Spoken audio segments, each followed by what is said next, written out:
जय हिंद दोस्तों। नमस्कार, मैं कृष्ण आप सभी का अपने यूट्यूब चैनल एग्जाम टारगेट में स्वागत करता हूं। चलिए बच्चों, आज हम लोग फिजिक्स का एक इंपॉर्टेंट चैप्टर सरल आवर्ती गति के बारे में हम लोग लेके आए हैं। ये चैप्टर का जो कुछ टर्म होता है ना, वो काफी डिफिकल्ट होता है, बच्चों को समझने में काफी परेशानी होती है। आज हम लोग क्या करते हैं, इसको समझने का प्रयास करते हैं। और ये हमारे आरआरबी एग्जाम के ग्रुप डी हो, एएलपी हो, चाहे एनटीपीसी हो, चाहे टेक्नीशियन हो, सभी एग्जाम में क्या होता है, इसका क्वेश्चन मिलते ही हैं। और ये ज्यादा कंफ्यूजन वाला सवाल इसमें आते हैं, इसलिए बच्चों इसको कंफ्यूजन को हम लोग क्या करते हैं, दूर करते हैं। चलिए यहाँ पर दिया गया है, सबसे पहले हम लोग समझते हैं क्या है कि सरल आवर्त गति किसे कहते हैं। सरल आवर्त गति को समझने से पहले सरल आवर्त गति को हम लोग बोलते हैं सिंपल हार्मोनिक मोशन बोलते हैं, शॉर्ट फॉर्म में एसएचएम बोलते हैं। सरल आवर्त गति को समझने से पहले आप लोग सब दो वर्ड को पहले समझ लीजिए कि आवर्त गति किसे कहते हैं और दोलन गति किसे कहते हैं। अगर आप इस दोनों को समझ जाते हैं तो आपको सरल आवर्त गति समझने में काफी आसानी हो जाएगी। देखिए, आवर्त गति का सीधा सीधी मतलब क्या होता है, कोई चीज का बार बार रिपीट होना। जब कोई वस्तु बार बार रिपीट होती है तो हम लोग बोलते हैं कि वो आवर्त कर रही है, यानी कि आवर्त मोशन में है। ठीक है, उसी को हम लोग बोलते हैं पीरियडिक मोशन भी बोल सकते हैं। जैसे मान लीजिए, लेकिन आवर्त गति का कुछ कंडीशन क्या है, जब कोई वस्तु निश्चित पथ पर, निश्चित पथ होना चाहिए, पथ कैसा होना चाहिए, निश्चित पथ होना चाहिए, निश्चित पथ पर निश्चित समय अंतराल में अपने कार्य को बार बार दोहराती है या अपनी गति को बार बार दोहराती है, उसे हम लोग क्या बोल देते हैं, आवर्त गति बोलते हैं। तीन कंडीशन तो एकदम फुलफिल हर हाल में होना ही चाहिए। देखिए क्या क्या होना चाहिए, निश्चित पथ, दूसरा निश्चित समय, और अपनी गति को क्या कर रही हो, दोहरा रही है। अगर ये तीन कंडीशन अगर ये फुलफिल कर देता है तो हम लोग क्या कहलाते हैं, आवर्त गति कहलाती है। यानी कि जब कोई वस्तु निश्चित पथ पर निश्चित समय अंतराल में, समझिएगा बच्चा, जब कोई वस्तु निश्चित पथ पर निश्चित समय अंतराल में अपने गति को बार बार रिपीट करती है ना, तो उसी को हम लोग क्या बोलते हैं, आवर्त गति बोलते हैं। इसका उदाहरण क्या हो सकता है, समझिएगा। इसका उदाहरण ये हो सकता है कि जैसे हम लोगों का जो सन है, देखिए ध्यान से, हमारा सूर्य है। हम लोगों का सूर्य का जो चक्कर कौन लगा रहा है, पूरी अर्थ लगा रही होती है। तो हम लोगों का जो अर्थ है ना, वो क्या कर रही है, सूर्य का चक्कर लगा रही है। और ये काम क्या करती है, बार बार रिपीट करते रहती है, रिपीट करती रहती है। तो कहीं ना कहीं पृथ्वी जो सूर्य का चक्कर लगाती है, तो किस गति का उदाहरण है, तो ये आवर्त गति का ही क्या है, उदाहरण है। समझा बच्चों। और पृथ्वी को जो है सूर्य का चक्कर लगाने में टोटल कितना समय लग जाता है, तो आप बोले सब पूरा एक वर्ष लग जाता है, 365 दिन लग जाता है। तो ये जो समय होता है, जो इस समय को हम लोग क्या बोल देते हैं, आवर्त काल बोलते हैं। क्या बोलते हैं, आवर्त काल बोल देते हैं। यानी कि आवर्त गति करने में जो लगा समय होता है ना, वही तो क्या होता है, आवर्त काल होता है। तो आपसे कोई पूछ ले, बताइए पृथ्वी जो सूर्य के चारों चक्कर लगाते हैं, तो इसका आवर्त काल कितना था, बोले सब पूरा चक्कर लगाने में 365 दिन, या तो आप 365 दिन बोल सकते हैं, या तो 1 ईयर बोल सकते हैं। ठीक है, आइए अब आगे बढ़ते हैं। इसका दूसरा एग्जाम्पल में बोलता क्या है कि चंद्रमा जो है पृथ्वी का उपग्रह है, और चंद्रमा क्या करता है, पृथ्वी का भी चक्कर लगाते रहता है। तो चंद्रमा को पृथ्वी का पूरा एक चक्कर लगाने में कितना समय लग जाएगा, 27.3 दिन।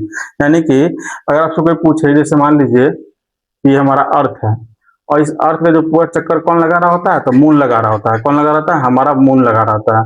तो हमारा मून को पूरा एक चक्कर लगा रहा होता है, फिर चक्कर लगा रहा है, बार बार रिपीट कर रहा है। तो कहीं ना कहीं आवर्त गति का उदाहरण है। क्या है, कहीं ना कहीं आवर्त गति का उदाहरण है। और अगर ये आवर्त गति का उदाहरण है, तो बताओ एक चीज, आवर्त गति का जब उदाहरण है, तो इसको पूरा कंप्लीट होने में, एक साइकिल कंप्लीट करने में कितना समय लगाता है, तो ये लगाता है 27.3 दिन। यानी कि टोटल 27.3 डे लगा देता है। तो यही इसका क्या हो गया, आवर्त काल हो गया। यही इसका क्या हो गया, आवर्त काल हो गया। तो शायद आपको समझ में आ गया कि आवर्त गति किसे कहते हैं। आवर्त गति का तीन टर्म को हमेशा याद रखिए, निश्चित बिंदु, निश्चित पथ, निश्चित बिंदु और रिपीट होना। यानी कि जब कोई वस्तु निश्चित पथ पर निश्चित बिंदु से बार बार अपनी गति को दोहराती है, तो उसे हम लोग क्या बोल देते हैं, आवर्त गति बोल देते हैं। ठीक है, अब यहाँ पे एक वर्ड उठा गया है, दोलन या कंपन गति। इसी को हम लोग क्या बोलते हैं, ऑसिलेटरी या वाइब्रेशन मोशन, या वाइब्रेटरी मोशन बोल सकते हैं। ठीक है, ऑसिलेटरी या वाइब्रेशन मोशन, ये क्या होता है समझिएगा। नाम से ही आपको लग रहा होगा कि वाइब्रेशन करने का मतलब क्या होता है, थरथराना, कंपन करना। ये कंपन करना क्या होता है, जैसे मान लेते हैं, एक चीज समझिए बच्चा कि, आइए समझते हैं, इसका तो काम हो ही गया, आपको समझ चुके हैं। मान लेते हैं कि जब कोई वस्तु इस तरह से है, ये कोई सरफेस है, यहाँ पे कोई वस्तु को हम लटका दिए हैं। जब कोई वस्तु को आप लटका देते हैं, तो ये वस्तु लटकने के बाद क्या होता है, जब इसको आप खींच के छोड़ेंगे, ये क्या होगा, ये निश्चित बिंदु उसका ये होगा, निश्चित बिंदु, ये निश्चित बिंदु का क्या होगा, ये कभी इधर जाएगा फिर इधर आएगा। निश्चित बिंदु का ही क्या होगा, आगे पीछे करेगा। जब कोई वस्तु निश्चित बिंदु का ही आगे पीछे करता है और अपने कार्य को बार बार दोहराता है, जब कोई वस्तु निश्चित बिंदु का ही क्या करे, निश्चित बिंदु, ध्यान समझिएगा, निश्चित बिंदु और निश्चित पथ भी है, इसका पथ भी क्या फिक्स है, ये यहाँ से यहाँ तक, यहाँ से यहाँ तक ही जाएगा। जब कोई वस्तु निश्चित बिंदु और निश्चित पथ है ना। निश्चित बिंदु है और निश्चित पथ है और अपनी गति को बार बार दोहरा रही होती है, तो इसे हम लोग क्या बोल देते हैं, दोलन या कंपन गति बोलते हैं। यानी कि जब कोई वस्तु निश्चित बिंदु के एकदम आगे पीछे होती रहती है, जब कोई वस्तु किसी निश्चित बिंदु के आगे पीछे होती रहती है तो उसे हम लोग दोलन या कंपन गति कहते हैं। तो कहीं ना कहीं आप देखेंगे कि जो दोलन या कंपन गति है इसमें तीनों क्राइटेरिया पूरा हो रहा था। निश्चित पथ भी है इसका, निश्चित बिंदु भी है और अपने कार्य को बार बार रिपीट कर रहे। तो हम ये भी कह सकते हैं कि जो दोलन गति है वो कहीं ना कहीं किसका उदाहरण है, तो आवर्त गति का उदाहरण है। दोलन गति किसका उदाहरण है, आवर्त गति का ही उदाहरण है। इसलिए हम कह सकते हैं कि सभी दोलन गति जो होता है वो क्या होता है, आवर्त गति होता है। सभी दोलन गति क्या होता है, आवर्त गति होता है। जैसे देखो ये दोलन गति है, ये क्या है, दोलन गति है। तो सभी दोलन गति जो होता है वो क्या होता है, आवर्त गति हो सकता है। लेकिन ध्यान रखिए सभी आवर्त गति दोलन गति नहीं हो सकता है। कैसे नहीं हो सकता समझिएगा। जैसे पृथ्वी जो है कि सूर्य, जैसे पृथ्वी जो है कि सूर्य का चक्कर लगा रहा होता है। जब पृथ्वी सूर्य का चक्कर लगा रहा होता है तो वो क्या होता है कि बार बार रिपीट तो हो रहा होता है लेकिन किसी एक निश्चित बिंदु का आगे पीछे नहीं कर रहा होता है। वो पूरा क्या एक सर्कल लगा रहा है, रिपीट हो रहा है। जब कोई निश्चित बिंदु का ठीक आगे पीछे होता है ना तो हम बोलते हैं कि दोलन या कंपन कर रहा होता है। ठीक है, तो जब लेकिन सूर्य क्या कर रहा है, पूरा एक निश्चित बिंदु का नहीं, वो क्या कर रहा है, पूरा एक साइकिल लगा रहा है, पूरा एक साइकिल वो क्या कर रहा है, कंप्लीट कर रहा है, वो आगे पीछे नहीं कर रहा है। तो इसलिए हम कह सकते हैं कि जो सभी जितने भी दोलन गति होंगे ना, जितने भी दोलन गति वो सभी क्या होंगे, आवर्त गति हो सकते हैं।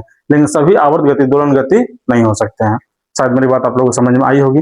अब अगर हम लोग आवर्त गति और दोलन गति को समझ चुके हैं तो हम चलिए समझते हैं सरल आवर्त गति क्या होता है। आइए बच्चा समझते हैं सरल आवर्त गति के बारे में। देखिए सरल आवर्त गति यानी कि हम लोग बोलते हैं simple harmonic motion. Simple harmonic motion को समझने से पहले आप दो टर्म को समझिए। देखिए दो टर्म यहाँ पे हम लिख के रखे हुए हैं। पहला टर्म क्या बोला गया है कि सिंपल हार्मोनिक मोशन में जो होता है ना, त्वरण जो होता है, त्वरण क्या होता है, विस्थापन के समानुपाती होता है। त्वरण क्या होता है, विस्थापन का समानुपाती आता है। जैसे समझिएगा बच्चों एक चीज मान लीजिए, आइए यहाँ पे हम एक पेंडुलम बना लेते हैं। ये हमारा सरफेस है और ये पेंडुलम लटका हुआ है। ठीक है, तो ये जो हो सकता है इसको हम लोग समझते हैं। हम यहाँ पे क्या बोला गया, त्वरण जो होता है वो क्या होता है, विस्थापन के समानुपाती होता है। देखिए ध्यान से, त्वरण क्या होता है, विस्थापन का समानुपाती होगा। और साथ साथ में त्वरण जो होता है विस्थापन का, त्वरण और विस्थापन एक दूसरे का हमेशा विपरीत होगा। त्वरण और विस्थापन क्या होगा, एक दूसरे का हमेशा विपरीत होगा। हम कह सकते हैं कि वैसा वस्तु जो त्वरण के, वैसा वस्तु या हम बोल सकते हैं वैसा गति जो त्वरण जो है विस्थापन के समानुपाती हो। ठीक है, और त्वरण जो है विस्थापन के एक दूसरे के विपरीत होता है, उसी को हमने क्या बोल देते हैं, सरल आवर्त गति बोल सकते हैं। इसको समझने का प्रयास करते हैं कि आखिर त्वरण जो है कि विस्थापन के एक दूसरे के विपरीत कैसे हो जाता है। त्वरण विस्थापन के समानुपाती होता है। ये माइनस सिंबल क्या बता रहा है, तो जो नेगेटिव साइन है ना बच्चा, नेगेटिव साइन हमेशा ये बताता है कि विस्थापन की जो दिशा है वो त्वरण की दिशा का क्या है, विपरीत है। विस्थापन की जो दिशा है वो त्वरण की दिशा का हमेशा क्या होगा, विपरीत होगा। यहाँ पे चलिए समझते हैं। यहाँ पे और एक चीज बोल दिया गया यहाँ पे क्या है कि सरल लोलक की जो गति है वो सरल आवर्त गति मान लिया गया है। पूरे ब्रह्मांड में तुम एक चीज जान के चलो, समझ लो कि जो सरल आवर्त गति है पूरे ब्रह्मांड में कहीं एग्जिस्ट करती ही नहीं है। पूरे ब्रह्मांड में सरल आवर्त गति कहीं पे एग्जिस्ट करती ही नहीं है। जब ये पूरे ब्रह्मांड में एग्जिस्ट नहीं करती है तो हम लोग क्या करते हैं, तो जो सरल लोलक है यानी कि जो पेंडुलम है, जो सिंपल पेंडुलम है, जो सिंपल पेंडुलम की जो गति है इसी को हम लोग क्या कर लिए हैं, सरल आवर्त गति के रूप में मान लिए हैं। ठीक है, यानी कि सरल आवर्त गति क्या पूरे ब्रह्मांड में एग्जिस्ट करती है, नहीं करती है। पूरे ब्रह्मांड में ऐसा कोई पिंड ही नहीं है जो सरल आवर्त गति का उदाहरण हो सके। इसलिए हम लोग क्या किए हैं, सरल लोलक की गति को ही हम लोग क्या कर लिए हैं, सरल आवर्त गति के रूप में मान लिया है। वही लिखा गया, कोई भी पिंड पूरे ब्रह्मांड में सरल आवर्त गति का उदाहरण के रूप में नहीं है, कोई एग्जिस्ट करता ही नहीं है। इसलिए हम लोग क्या करते हैं, सरल लोलक को ही क्या मान लिए हैं, सरल आवर्त गति का एक अच्छा उदाहरण के रूप में मान लिए हैं। यहाँ तक आप लोग शायद मेरी बात समझ आई होगी। चलिए अब सरल लोलक यानी कि जो सिंपल पेंडुलम है, सिंपल पेंडुलम से रिलेटेड कुछ प्रमुख टर्म है उसको हम लोग क्या करते हैं, समझने का प्रयास करते हैं। ठीक है बच्चों, आइए बच्चों अब हम यहाँ पर समझते हैं सरल आवर्त गति के बारे में। फिर से एक बार समझने का प्रयास करते हैं। ठीक है, सरल आवर्त गति के बारे में अभी हम आपको बताएं कि वैसा गति जो त्वरण और विस्थापन है क्या, त्वरण जो और विस्थापन है क्या समानुपाती होता है, लेकिन विस्थापन यहाँ पे जो क्या नेगेटिव सिंबल लगाया जाता है। नेगेटिव सिंबल क्या बताता है कि त्वरण जो होता है विस्थापन के हमेशा एक दूसरे का क्या होगा, विपरीत होगा। ठीक है, सरल आवर्त गति से कुछ बात और इंपॉर्टेंट हम दिमाग रखते हैं कि यह जो रैखिक गति होता है, सरल आवर्त गति को क्या होता है, यह रैखिक गति के रूप में इसको निरूपित किया जा सकता है। साथ साथ में समझेंगे सरल आवर्त गति का जो ग्राफ होता है वो कैसा होता है, वो परवलय होता है या परवलयाकार होता है। ये बार बार एग्जाम में पूछा जाता है। अब समझते हैं बातों को, क्या यहाँ पे कि हम लोग कुछ बात को और समझते हैं। तो सरल आवर्त गति को अगर समझना होता है तो उसको हम समझेंगे कैसे। देखिए अब आपको जस्ट बताए थे कि सरल आवर्त गति जो होता है पूरे ब्रह्मांड में एग्जिस्ट नहीं करता है, तो हम लोग करते क्या है, जब पूरे ब्रह्मांड एग्जिस्ट नहीं करता है तो हम लोग करते क्या है कि सरल लोलक को ही सरल लोलक का जो गति होता है ना, उसी को हम लोग क्या कर लेते हैं, ये समझ लेते हैं कि यही सरल आवर्त गति का उदाहरण है। तो मान लेते हैं कि ठीक है, देखिए एक पेंडुलम ले लिया, एक पेंडुलम है, ठीक है। अब एक पेंडुलम का जो गति होगा यही क्या होगा, सरल आवर्त गति का क्या होगा, उदाहरण होगा। तो पेंडुलम जब ये एकदम स्ट्रेट एकदम लटका हुआ है, किसी वस्तु से साफ लटका हुआ होता है, तो देखो यहाँ से यहाँ तक जो लंबाई होता है इसको एल से डिनोट करते हैं, इसको हम लोग क्या बोलते हैं, प्रभावी लंबाई, इफेक्टिव लेंथ। तो ये जो पिंड होता है ना, ये पिंड जो होता है, आप हमेशा याद रखिएगा, इसको हम लोग बोलते हैं मीन पोजीशन। क्या बोलते हैं, मीन पोजीशन। देखिए ध्यान से, ये मीन पोजीशन यानी कि मध्य बिंदु है, ठीक है। अब इसी मीन पोजीशन से ही क्या है, निश्चित बिंदु से क्या होगा, ये पिंड जो होगा ये आगे पीछे और आगे पीछे जाएगी। जब ये आगे और पीछे जाएगी तो ये कहीं ना कहीं एक निश्चित वैल्यू तक जाएगी, ये इधर भी कहीं ना कहीं निश्चित वैल्यू तक जाएगी। मान लेते हैं कि ये एक निश्चित वैल्यू तक यहाँ तक आ सकती है, निश्चित वैल्यू यहाँ तक आ सकती है, ठीक है, एक निश्चित वैल्यू यहाँ तक आ सकती है। तो ये इसका क्या होगा, यहीं तक आ सकती है, इसका क्या हो गया, एंड पॉइंट हो गया। ये इसका क्या हो गया, एंड पॉइंट हो गया। और एंड पॉइंट को या ये मीन पॉइंट हो गया या एंड पॉइंट बोल को हम लोग अंत बिंदु बोलते हैं। क्या बोलते हैं, अंत बिंदु बोलते हैं। यहाँ तक समझ में आया बच्चा। अब मान के चलो इस पिंड को अगर हमको वहां पहुंचाना तो हम यहाँ से क्या देंगे, इसमें फोर्स लगाएंगे, बल देंगे। जैसे इसमें बल देंगे तो इसका यहाँ जो विस्थापन होगा, अब तुम सोच के दो यहाँ पे विस्थापन क्या होगा, यहाँ पे तो विस्थापन क्या होगा, न्यूनतम होगा। विस्थापन यहाँ पे क्या होगा, न्यूनतम होगा। यहाँ विस्थापन हमेशा क्या होगा, जीरो होगा। ध्यान समझिएगा, यहाँ जो विस्थापन होगा वो हमेशा कैसा हो जाएगा, न्यूनतम होगा, यानी यहाँ विस्थापन जीरो होगा। और यहाँ वेग कैसा होगा, तो वेग भी बोलिएगा सर यहाँ पे क्या होगा, शून्य हो जाएगा। तो वेग यहाँ पे, सॉरी यहाँ पे क्या होगा, एक मिनट, वेग यहाँ पे क्या होगा, मैक्सिमम होगा, सबसे अधिकतम होगा। तो वेग यहाँ पे मैक्सिमम क्यों होता है, समझिएगा बात होगा। जब हम यहाँ पे इसको त्वरण देंगे तो यहाँ पे क्या होगा, फोर्स ज्यादा लग रहा होगा, यहाँ पे बल ज्यादा लगेगा। जब बल यहाँ ज्यादा लगेगा तो क्या होगा, वेग भी यहाँ पे क्या होगा, ज्यादा होगा। तो एक चीज सोच के देखो कि जैसे हम इसमें धक्का दिए तो यहाँ पे विस्थापन क्या हो गया, विस्थापन यहाँ पर मैक्सिमम जीरो था, और ये क्या होगा, धीरे धीरे धीरे धीरे धीरे धीरे होते होते यहाँ तक जाएगा। अब यहाँ से विस्थापन आगे नहीं बढ़ेगा, तो विस्थापन इसका यहीं पे क्या हो जाएगा, मैक्सिमम हो जाएगा। यानी कि यहाँ पे जो डिस्प्लेसमेंट है वो हमेशा क्या होगा, मैक्सिमम होगा। तो यहाँ पे वेलोसिटी कैसा हो जाएगा, तो ध्यान रखो यहाँ पे वेलोसिटी होगा वो क्या हो जाएगा, जीरो हो जाएगा। वेलोसिटी यहाँ पे क्या हो जाएगा, जीरो हो जाएगा। लेकिन मीन पोजीशन पे क्या होगा, तो मीन पोजीशन पे हमेशा ध्यान रखिएगा, मीन पोजीशन पे जो वेलोसिटी होता है वो हमेशा क्या होगा, मैक्सिमम होगा। और लेकिन यहाँ पे अगर बात करेंगे डिस्प्लेसमेंट का, तो डिस्प्लेसमेंट यहाँ पे क्या हो जाएगा, जीरो हो जाएगा। इस बात को भी आप दिमाग में रखिएगा, ठीक है। हम इसका पूरा डिटेल को समझेंगे, कौन सा एनर्जी कहाँ पे क्या होगा नहीं होगा, इसको पहले समझते हैं। इससे पहले कुछ कुछ बात और उसको हम लोग समझते हैं। तो मीन पोजीशन को हम लोग क्या बोल देते हैं, मध्य बिंदु बोलते हैं। तो मध्य बिंदु किससे बोलते हैं, तो हम बोल सकते हैं कि वह बिंदु जहाँ से विस्थापन की गणना की जाती है। तो देखिए विस्थापन की गणना तो हम यहीं से करेंगे कि यहाँ से यहाँ तक कहाँ गया, जिसका विस्थापन यहाँ हो रहा होगा, चाहे यहाँ से यहाँ बैठ जाएगा तो भी क्या होगा, गणना करें। इसी को हम लोग क्या बोल देते हैं, मीन पॉइंट। यहाँ जहां से हम लोग स्टार्ट करते हैं वही क्या होगा, मीन पोजीशन हो गया। अब अंत बिंदु यानी कि हम लोग क्या बोलते हैं, एंड पॉइंट। तो एंड पॉइंट क्या होता है, तो हम बोलते हैं वह बिंदु जहां विस्थापन का मान मैक्सिमम होगा और वेग जीरो होगा। अब देखो वह बिंदु यहाँ से यहाँ तक आ जाता है, यहाँ पे आता है। यहाँ पे देखिएगा तो आप बोलेगा विस्थापन का मान क्या है, सबसे अधिक है, महत्तम है, और वेग क्या हो गया, जीरो हो गया। तो जहाँ पे वे महत्तम मतलब विस्थापन क्या होता है, सबसे अधिक हो जाता है, और वेग क्या हो जाता है, शून्य हो जाता है। तो उसी जगह को हम लोग क्या बोल देते हैं, विस्थापन बोल देते हैं। क्या बोल देते हैं उसका, उसको हम लोग क्या बोल देते हैं, अंत बिंदु बोल देते हैं। वो बिंदु जहाँ विस्थापन का मान क्या होगा, विस्थापन का मान मैक्सिमम होगा और वेग क्या हो जाएगा, जीरो हो जाती है इस बिंदु पे। यह बिंदु से क्या हो जाएगा, अंत बिंदु कहलाएगा, एंड पॉइंट कहलाएगा। अब आता है आवर्तकाल। तो देखिए तो एक लोलक को पूरा करने में लगा समय क्या होता है, आवर्तकाल कहलाता है। एक लोलक, जैसे ये लोलक है, सिंपल पेंडुलम का उदाहरण है। ये क्या हो रहा है कि यहाँ से यहाँ तक गया, फिर यहाँ से यहाँ तक आएगा, ठीक है। मान लेते हैं फिर ये रिपीट होकर यहाँ तक आया, यहाँ तक आने के बाद ये क्या होगा, फिर रिपीट होकर यहाँ पे आएगा। पहले एक कंडीशन थी, यहाँ से यहाँ तक गया, फिर यहाँ से यहाँ तक आएगा और फिर यहाँ आएगा। ये क्या होगा, पूरा एक साइकिल को कंप्लीट करता है। जब पूरा एक साइकिल कंप्लीट करता है तो इसी को बोलते हैं एक लोलक को पूरा करता है। जब वह एक लोलक को पूरा करता है, एक लोलक को पूरा करने में जो लगा समय होता है वही क्या होता है, आवर्तकाल होता है। जैसे हम आपको बताए थे कि आवर्त गति में पृथ्वी जो सूर्य का चक्कर लगा रहा था, पृथ्वी जो सूर्य का जब चक्कर लगा रहा था तो वहां पे जो चक्कर लगाने में कितना समय लगा था, तो एक साल लगा था। वो उसका क्या कहलाता है, टाइम पीरियड कहलाता है। वही उसका क्या कहलाता है, आवर्तकाल कहलाता है। आवर्तकाल को हम लोग कैपिटल टी से क्या करते हैं, डिनोट करते हैं। अब आता है विस्थापन। विस्थापन क्या होता है, देखिए यहाँ पे मध्य बिंदु से आगे पीछे की जो दूरी होता है, जो मध्य बिंदु है, ये मध्य बिंदु है, इसके आगे पीछे यानी कि इसके इधर भी देख लीजिए और इसके इधर भी देख लीजिए। इसका इधर का जो दूरी देख लीजिए और इसके इधर की दूरी, आगे पीछे का जो दूरी होगा इसको सीधा ऐसे नाप लीजिए। आगे पीछे का जो दूरी होगी इसे हम लोग क्या बोल देते हैं, विस्थापन बोल देते हैं। क्या बोल देते हैं, विस्थापन बोल देते हैं। अब बात पूछा कि आयाम यानी कि एम्पलीट्यूड क्या होता है, तो देखो मध्य बिंदु से महत्तम विस्थापन को आयाम कहते हैं। देखो ये मध्य बिंदु है, ये मध्य बिंदु है, अब मध्य बिंदु से महत्तम विस्थापन यहाँ पे हो रहा होगा। मध्य बिंदु से जो महत्तम विस्थापन की जो दूरी है, इसी को हम लोग क्या बोलते हैं, आयाम बोल देते हैं। क्या बोल देते हैं, आयाम बोलते हैं। मध्य बिंदु से महत्तम जो विस्थापन होगा उसको हम लोग क्या बोल देते हैं, आयाम बोल देते हैं। अब एक वर्ड आपसे पूछेगा, आवृत्ति किसे कहते हैं, आवृत्ति, ये भी पूछ लेता है बार बार। आवृत्ति, ध्यान रखिएगा, आवृत्ति को यहाँ एन से डिनोट करते हैं, इसको ईटा भी बोला जाता है, एन या एफ से डिनोट करता है, हाँ ठीक है। अगर आपसे कोई पूछे कि आवृत्ति क्या होता है, आवृत्ति क्या होता है, तो आप क्या जवाब दीजिएगा, तब बोलिएगा 1 सेकंड में होने वाले दोलनों की संख्या। जैसे 1 सेकंड में जो होने वाले दोलन की संख्या कितनी है, 1 सेकंड में होने वाले जो दोलनों की संख्या होती है उसको हम लोग क्या बोलते हैं, आवृत्ति बोलते हैं। यानी कि हम यहाँ भी लिख सकते हैं कि 1 सेकंड में होने वाली दोलन की संख्या, 1 सेकंड में होने वाली दोलन की संख्या को हम लोग क्या बोलते हैं, आवृत्ति बोलते हैं। और आवृत्ति समझेंगे तो फिर आवर्तकाल को भी समझेंगे। आवृत्ति का जो SI मात्रक होगा वो हमेशा क्या होगा, हर्ज होगा। क्या होगा, हर्ज होता है। आवृत्ति का SI मात्रक क्या होता है, हर्ज होता है। ठीक है, चलिए हम लोग क्या करते हैं, अब आगे बढ़ते हैं। आइए बच्चों, अब हम समझते हैं यहाँ पे क्या, देखिए आवृत्ति दिया गया है, तो आवृत्ति हम लोग क्या वो किसे कहते हैं, अभी समझते हैं हम लोग कि 1 सेकंड में दोलनों की जो संख्या होगी, 1 सेकंड में जो दोलन की जो संख्या होती है उसी को हम लोग क्या बोलते हैं, आवृत्ति कहते हैं। आवृत्ति और आवर्तकाल का कुछ रिलेशन है। आवृत्ति जो होता है आवर्तकाल का हमेशा क्या होता है, व्युत्क्रम होता है। आवृत्ति जो होता है आवर्तकाल का यानी टाइम पीरियड का हमेशा क्या होता है, व्युत्क्रम होता है।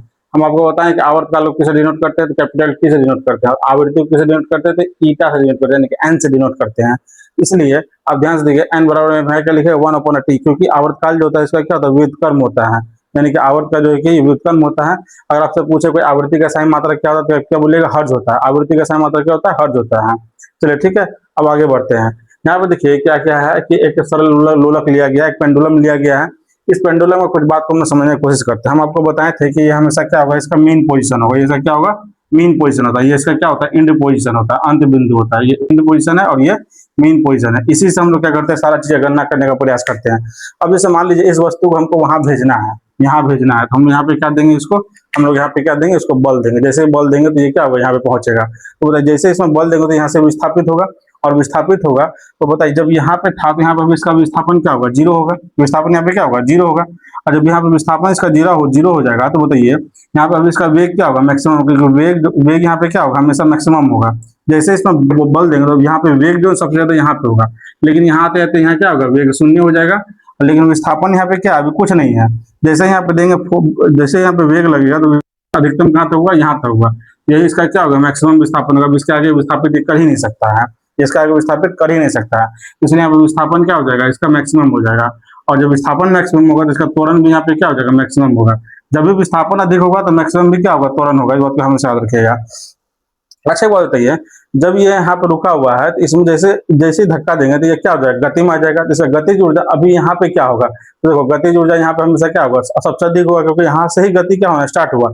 लेकिन धीरे धीरे धीरे यहाँ पहुंचते पहुंचते गति क्या हो जाएगी, कम हो जाएगी। तो यहाँ पे गतिज ऊर्जा क्या हो जाएगी, 0 हो जाएगी।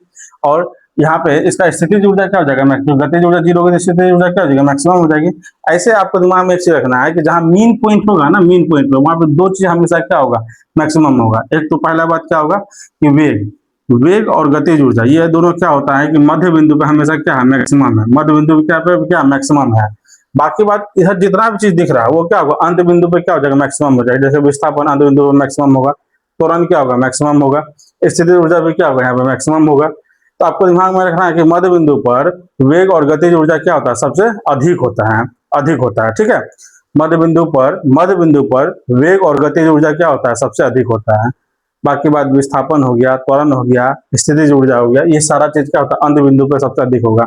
जैसे विस्थापन यहाँ पे क्या होगा, सबसे अधिक होगा। त्वरण क्या होगा, सबसे अधिक होगा।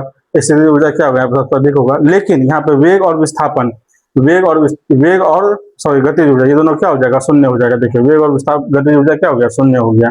इस बात से रिलेटेड बहुत सारा क्वेश्चन आपको एग्जाम में बनता है। चलिए अब यहाँ पे एक चीज और समझते हैं। यहाँ पे बोला गया अगर m द्रव्यमान का एक पिंड ले लिया जाए और उसको L लंबाई के धागा से अगर लटका दिया जाए तो दोलन के फलस्वरूप जो टाइम लगेगा, जो टाइम पीरियड होगा, उसको हम लोग क्या बोलते हैं, आवर्तकाल बोलते हैं। तो एक फॉर्मूला बनता है T बराबर 2 pi into root and L बटे जी। ये फॉर्मूला जो होता है क्या होता है, सरल लोलक की लंबाई के, सरल लोलक का फॉर्मूला है, सिंपल हार्मोनिक मोशन का फॉर्मूला है। तो जो 2 पाई बराबर रूट अंडर L बाई जी होता है ना, एक चीज हमेशा याद रखिएगा, जो सरल लोलक का जो लंबाई होता है वो किस पे डिपेंड करता है, सरल लोलक का जो जो पिंड होता है ये डिपेंड किस पे करता है, तो ये इसके धागा पे डिपेंड करता है, एल पे। इस पर डिपेंड कर, एल पर डिपेंड करेगा, और इसके पृथ्वी के द्वारा जो ग्रेविटी लगाया जा रहा है, ग्रेविटी गुरुत्व त्वरण, इन दोनों पर डिपेंड करता है। लेकिन इसमें जो है ना कि जैसे मान लीजिए कि कोई वस्तु है, मान लीजिए कोई बच्चा है जो झूला झूल रहा है, कोई बच्चा है जो क्या है यहाँ बैठ के इस पे झूला झूल रहा है। अगर ये झूला झूल रहा है तो अगर मान लीजिए इस पे एक बच्चा और आ जाए, इस पे एक बच्चा और जाए, यानी कि यहाँ पे क्या होगा, मास बढ़ गया, इसका मास बढ़ गया, तो मास बढ़ जाने से क्या हो जाएगा, इसका आवर्तकाल पे कोई प्रभाव पड़ेगा नहीं, क्योंकि तुम ध्यान से देखो कि आवर्तकाल जो होता है वो किस पे निर्भर करता है, वो लंबाई पे निर्भर करता है, गुरुत्व त्वरण पड़ता है। जब तक गुरुत्व त्वरण में और गुरुत्व त्वरण और लंबाई पे कोई छेड़छाड़ नहीं किया जाएगा तब तक क्या आवर्तकाल नहीं बदलेगा।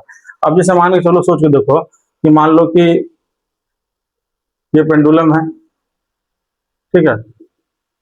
अब मान लो कि यहाँ पे कोई बच्चा जो है कि इस पे क्या होगा, बैठ के झूल रहा है, लेकिन अचानक वो जब खड़ा हो जाएगा, जैसे ही खड़ा होगा तो मान लो कि उसका जो सेंटर यहाँ पे था, खड़ा होने के बाद सेंटर तो उसका यहाँ हो जाएगा, तो लंबाई क्या हो गया, इसका घट गया, लंबाई इसका क्या हो जाएगा, घट जाएगा। अब देखो लंबाई जब घटेगा तो आवर्तकाल भी क्या हो जाएगा, घट जाएगा, और आवर्तकाल जब घटेगा ना तो ये क्या हो जाएगा, आवर्तकाल भी क्या हो जाएगा, घट जाएगा। तो आपको दिमाग में रखना है कि आवर्तकाल, लंबाई घटेगा तो आवर्तकाल भी घटेगा, और लंबाई बढ़ेगा तो आवर्तकाल भी क्या हो जाएगा, बढ़ जाएगा। तो हमेशा याद रखिएगा कि जो आवर्तकाल होता है वो किस पर निर्भर करता है, वो डिपेंड करता है लंबाई और ग्रेविटी पे। ठीक है बच्चों, शायद आपको मेरी बात समझ में आई होगी। चलिए, इससे रिलेटेड जितना भी ऑब्जेक्टिव होगा उसको हम लोग अगले क्लास में करेंगे। ठीक है बच्चों, दैट्स ऑल, थैंक यू, धन्यवाद।